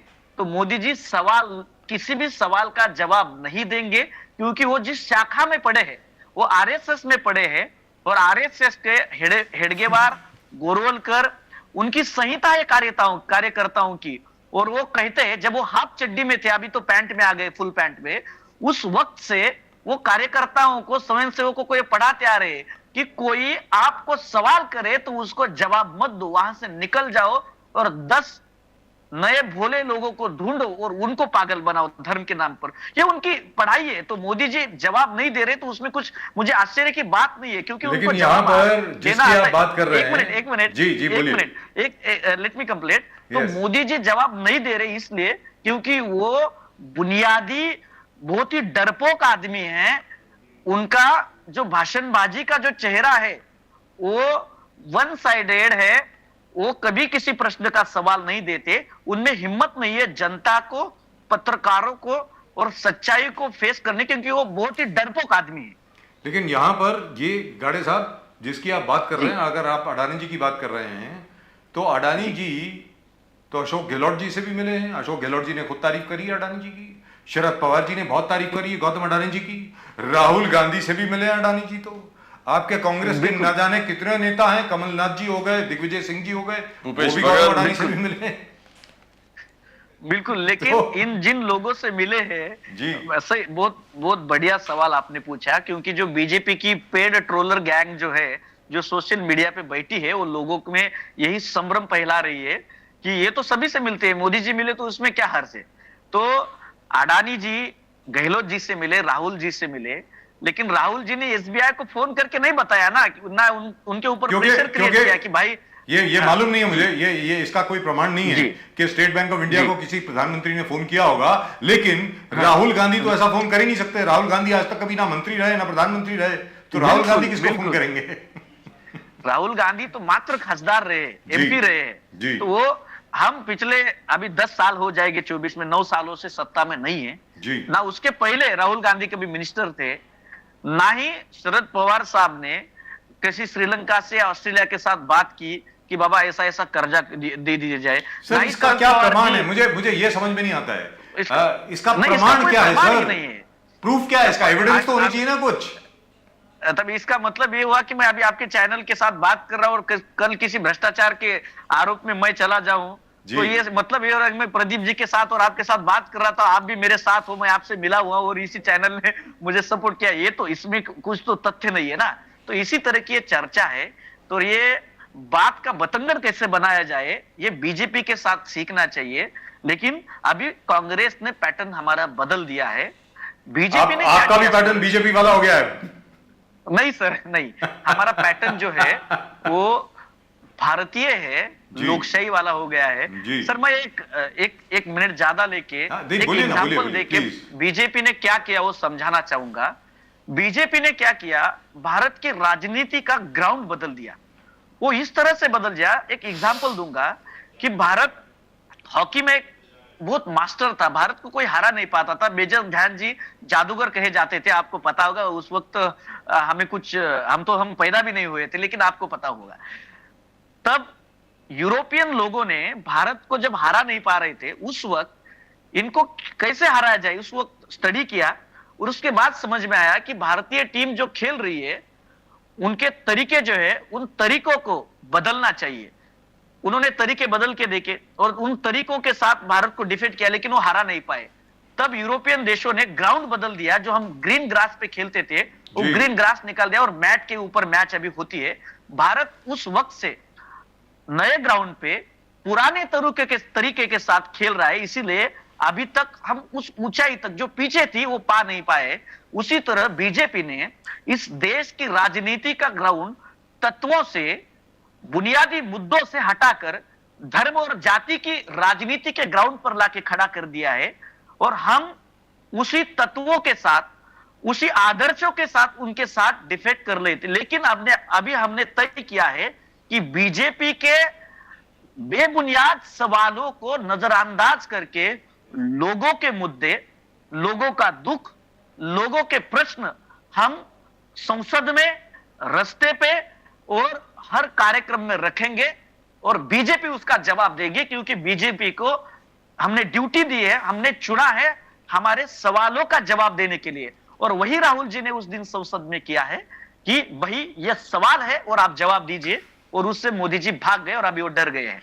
गणेश साहब, अभी जब मोदी जी पार्लियामेंट में कहा कि देखो पीएम किसान योजना में 11 करोड़ लोगों को फायदा हुआ, हाँ, घर हमने 3 करोड़ लोगों को दे दिए, गैस फ्री 9 करोड़ लोगों को उसका फैसिलिटीज लिया, 11 करोड़ के हमने टॉयलेट फ्री मुफ्त बना के दिए, आयुष्मान में 2 करोड़ लोग फैमिलीज को फायदा हो गया। फिर उन्होंने कहा कि नल से जल, देखो कितने करोड़ों घर में हमने नल से जल प्रदान किए। तो काम गिन के बता दिए और छाती ठोक के बोले कि आपका सुनेगा कौन। ऐसा है।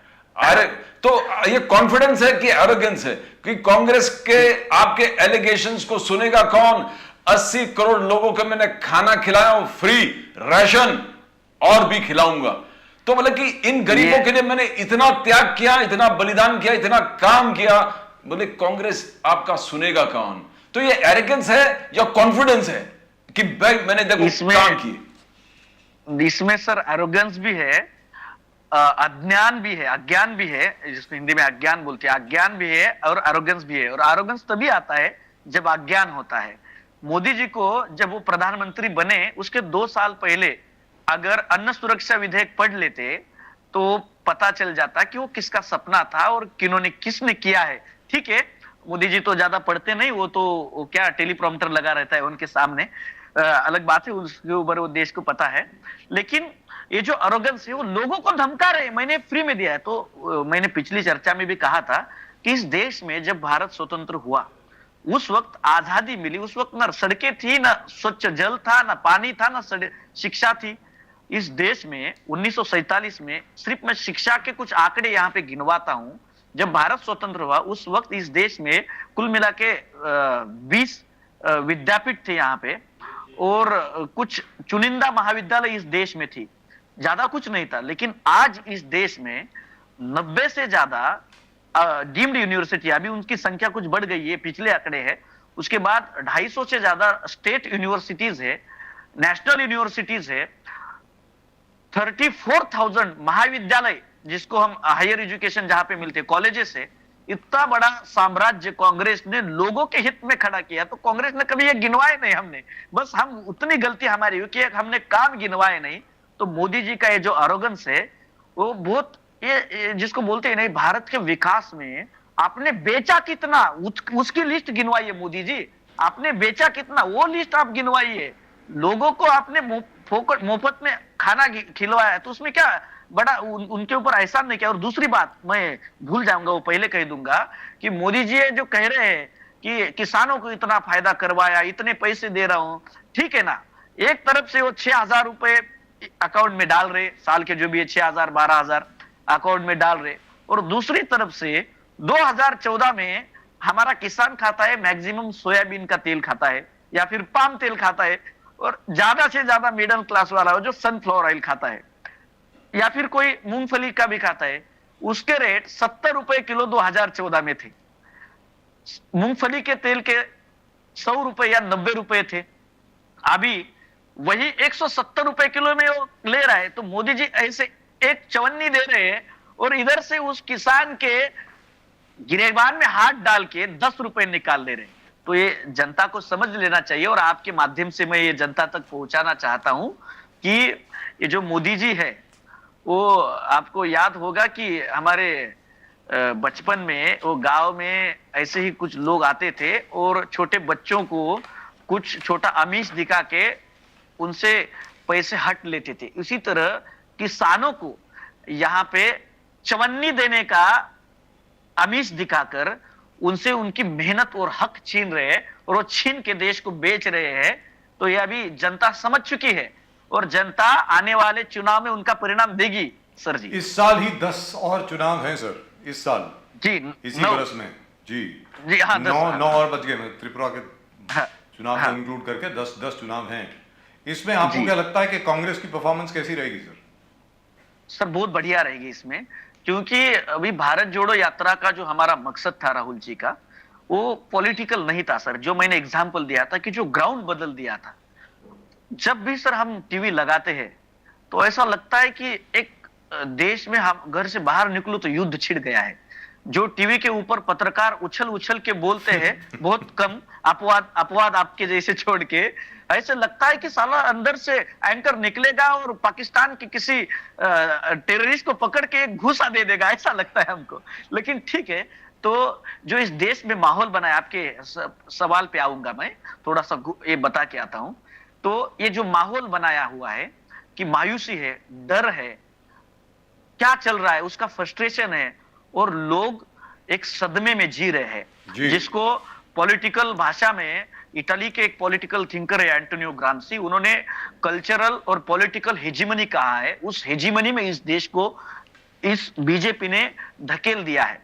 तो कांग्रेस ने भारत जोड़ो यात्रा के माध्यम से, राहुल जी गांधी ने नफरत छोड़ो भारत जोड़ो, और पहले देश और लोग कह के इकट्ठा हो और हम मिलके इन सवालों को भिड़ जाते हैं और जो उत्तर हमको चाहिए वो मिलके हम पाते हैं, ये कहा है। तो जो 9 स्टेट है, बीएमसी है, और आने वाला लोकसभा का चुनाव, उसमें कांग्रेस का परफॉर्मेंस एक नंबर का रहेगा।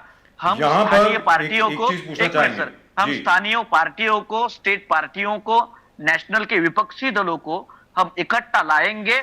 जो भी बीजेपी के खिलाफ लड़ना चाहता है, जिसको इस देश के लोकतंत्र और संविधान की दिल से फिक्र है, उनको हम साथ लेंगे और बीजेपी के इस एंटी नेशनल मूवमेंट को, इस देशद्रोही कार्यकलाप को हम एक पूर्ण विराम देंगे। लेकिन हमारा नारा बीजेपी मुक्त भारत का कभी नहीं रहेगा। 5 बरस पहले हाँ जी। कर्नाटक, छत्तीसगढ़, मध्य प्रदेश, राजस्थान, पंजाब, ये सारे स्टेट आप जीते थे। पंजाब में तो आप हार गए, आम आदमी पार्टी वहां पर आ गई। राजस्थान में अभी भी आपकी सरकार है, चुनाव होने वाले हैं। कर्नाटक और छत्तीसगढ़ में अभी भी आपकी सरकार है। मध्य प्रदेश और कर्नाटक दोनों इतने बड़े बड़े स्टेट जहां पर कांग्रेस जीत करके आई, जीती हुई बाजी आप हार गए। तो कांग्रेस को अब क्या ये ज्ञान प्राप्त हो गया है कि जीती हुई बाजी को किस तरीके से सुरक्षित रखे? गाड़े साहब, ज्ञान प्राप्त हुआ है कि इससे अलग होके मैं ये कहूंगा कि कांग्रेस ने अभी इन गंदी राजनीति का जो चेहरा है वो अभी हमने समझ लिया है, और जो लोग डर के जा सकते हैं उन लोगों को अभी हम ज्यादा से ज्यादा दूर रखने की कोशिश कर रहे हैं। हम ऐसे लोगों को अवसर देंगे कि जिनको डराने के लिए मोदी जी के पास कुछ नहीं होगा, या फिर वो ईडी लगाए या कोई सीडी लगाए, उनसे कुछ फर्क नहीं पड़ेगा। ऐसे लोग अभी हम खड़ा कर रहे हैं, और कांग्रेस हर मुद्दे के ऊपर, हर पायरी के ऊपर अब बीजेपी के साथ लड़ने के लिए तैयार है। वंडरफुल। रास्ते के ऊपर भी और संसद में भी। I hope और so. विचारों की लड़ाई तो बीजेपी कभी लड़ती ही नहीं है। I hope so. Pradeep ji, you wanted to ask something? No fantastic. No, Maharashtra में जिस प्रकार से एक लहर, जैसे मोदी जी आकर इन्होंने कहा कि बिकॉज देखो लड़ाई बीएमसी में कांग्रेस को मोदी से लड़ना है।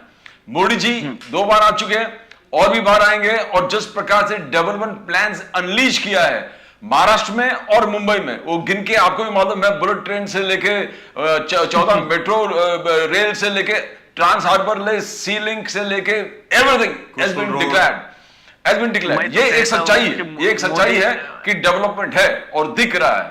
बट और एक सच्चाई यही है कि ये 7 साल में या 8 साल में करीबन 12 लाख लोगों ने सिटीजनशिप त्याग किया। लोग Exactly. छोड़ के जा रहे हैं। जो कांग्रेस ने शायद ये उठाया है सवाल, तो ये डिसबैलेंस केसेस देखते हो आप, जहां डेवलपमेंट है तो लोग रुक क्यों नहीं रहे, लोग छोड़ के भाग क्यों रहे, सिटीजन तो क्या स्टडी है इस विषय में क्या बोलना चाहोगे आप? सर, ये लोग छोड़ के इसलिए जा रहे हैं कि उनको इस देश में सिक्योरिटी नहीं लग रही है और इसीलिए इस सरकार के ऊपर से उनका भरोसा उड़ गया है, इसलिए वो देश से छोड़ के चले गए। और दूसरी बात, एक इंपॉर्टेंट बात यहां पे कहना चाहूंगा कि सर 2011 से 21 यहां पे 10 सालों के बाद सेंसस होना बहुत जरूरी था। इस सरकार ने ब्रीफली सेंसस भी अभी तक करवाया नहीं है। वो इसलिए करवाया नहीं कि उनमें हिम्मत नहीं है कि वो करे और वो आंकड़े देश को दे दे कि कितने बांग्लादेश से घुसखोर यहाँ पे आए हैं, कितने लोग देश से बाहर छोड़ के चले गए हैं। ये देने की हिम्मत इन लोगों में नहीं है, ना ही जाति न्याय जनगणना करने की हिम्मत इन लोगों में नहीं है। इसके आगे जाके 2011 में जो हमने सेंसस करवाया था उसके भी आंकड़े इन लोगों ने पूरे के पूरे गायब कर दिए हैं। अभी तक रिलीज नहीं किए हैं। तो सर ये डरपोक सरकार है। आपने कहा कि मुद्दे पे आऊंगा, मैं मुद्दे पे डटा रहता हूं। मोदी जी जितनी बार मुंबई में आएंगे उतना हमारा काम आसान हो जाएगा, क्योंकि ये जितने वादे करेंगे झूठे उतने यहाँ के लोग उनको उन वादों की वजह से वो कहेंगे कि भाई पिछले बार भी आए थे, उन्होंने कहा कि यहाँ पे छत्रपति शिवाजी महाराज का 3000 करोड़ का हम एक स्टेच्यू बनवाएंगे, और वो खुद आए थे, उन्होंने नींव रखी समंदर में जाके। वो अभी शायद वो जो ईंट है वो नींव भी कहां पे चली गई समंदर के लहरों के साथ पता नहीं। मोदी जी ने अभी तक वहां पे कुछ भी नहीं किया है, ना छत्रपति शिवाजी महाराज का स्टेच्यू बना। तो ऐसे मोदी जी आए और हमारा काम आसान करे और झूठ बोले और झूठे वादे करे, क्योंकि मोदी जी कभी सच बोलते ही नहीं है। Right. So finally we have a very aggressive Congress. Yes. We have a good aggressive Resurgence. Congress. Resurgent Congress. Yes. Thank God. जबरदस्त तरीके से आप प्रोजेक्ट करते हो हर And to चीज। be very frank with you, after a long time, I really watched a great debate in Parliament. एक तरफ Rahul Gandhi ji Yes. और एक तरफ नरेंद्र मोदी जी, दोनों तरफ से जो तर्क वितर्क हुआ, भाई देखने में मजा आया। बड़े दिनों के बाद पार्लियामेंट की डिबेट को देखने में मजा आया, और वो इसलिए मजा आया बिल्कुल सर। कि लग ऐसा रहा कि कांग्रेस अब जाग गई। आप इसी तरह जागरूक रहें, इस तरह लड़ते रहें जनतंत्र के लिए, लोकतंत्र के लिए। इससे ज्यादा अच्छी चीज कोई और हो नहीं सकती है। गाड़े साहब, हम लड़ेंगे भी और जीतेंगे भी सर। चलिए, ऑल द बेस्ट, हमारी शुभकामनाएं आपके साथ। गाड़े साहब, बहुत बहुत शुक्रिया धन्यवाद आपका सर। हमसे जुड़ने के लिए। धन्यवाद। Vande Mataram. Thank you so much. Right, that's it. That's all we've got for you in tonight's show from both Advocate Pradeep Nambiar ji and myself. आप सब लोगों को नमस्कार, जय हिंद, जय महाराष्ट्र, जय भवानी, जय शिवाजी, वंदे मातरम। वंदे मातरम।